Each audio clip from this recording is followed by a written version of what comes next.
अक्सर ये सवाल उठता है मन में,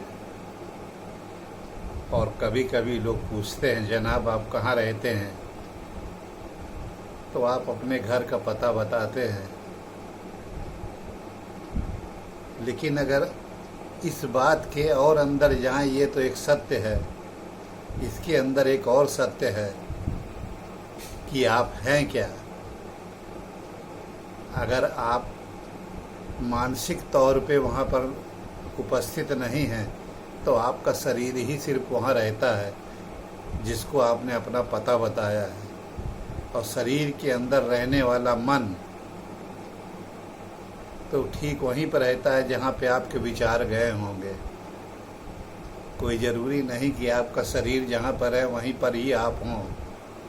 इसीलिए अक्सर आप किसी को खोया हुआ देख के कहते हैं, अरे कहाँ खो गए हो। कहाँ का मतलब ये कि यहाँ नहीं, कहीं और हो तुम इस समय। तो कोई ज़रूरी नहीं कि आप शारीरिक तौर पर रहकर ही कोई कार्य कर सकें।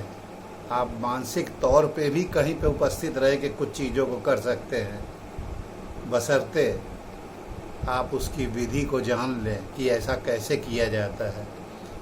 गहन चिंता की अवस्था में आपका सूक्ष्म शरीर बाहर निकल करके वहाँ पे पहुँच जाता है जहाँ पर कि आप अपने को चाहते हैं, और वो उन परिस्थितियों को आपके हिसाब से ढालना चाहता है।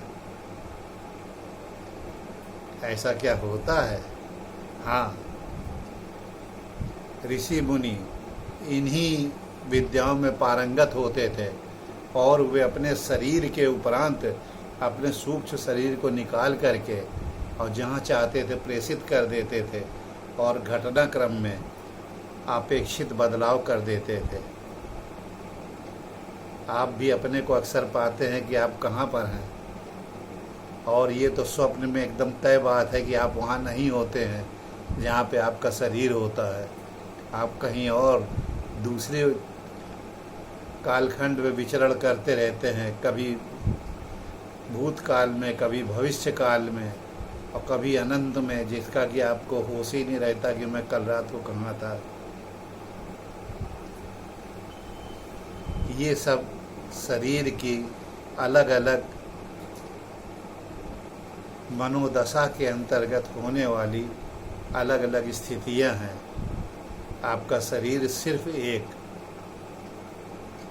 पात्र है जिसके अंदर जब मन आ जाता है तो वैसे ही ढल जाता है, और जब बाहर चला जाता है तो उसकी विराटता हो जाती है, अनंत ताकतें उसके अंदर आ जाती हैं, बशर्ते आप उसका उपभोग और उपयोग करना जाने।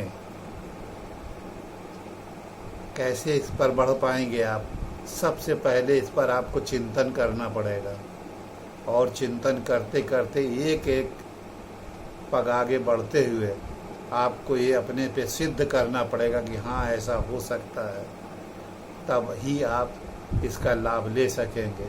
विचार कीजिएगा।